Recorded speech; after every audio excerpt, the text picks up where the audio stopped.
Donc je reviens sur cette notion d'équinoxialité et de solsticialité en revenant à des choses fondamentales, à savoir que l'équinoxialité précède la solsticialité. Tout comme le printemps précède l'été et que l'automne précède l'hiver.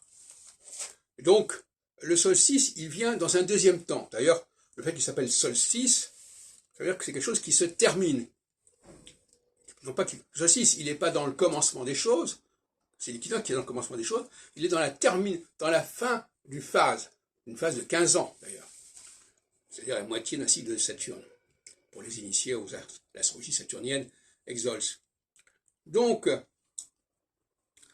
le solstice, il va ajouter quelque chose, et l'équinoxe va enlever ce qui a été ajouté.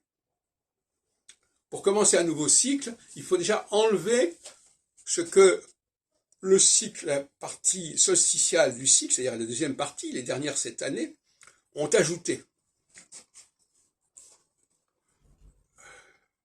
Mais en même temps, ce qui est ajouté peut être quelque chose qui a été modifié, qui a été transformé, qui a été corrompu, qui a été altéré. Donc l'équinoxialité, elle a aussi vocation à effacer tout ce que la solsticialité a pu inventer pour dépasser, pour corriger, pour transformer. Il faut comprendre des choses comme cela. Dans le domaine de la linguistique, c'est pareil. Il y a des ajouts. Par exemple, le féminin est solsticial par rapport au masculin. C'est un ajout, c'est un prolongement.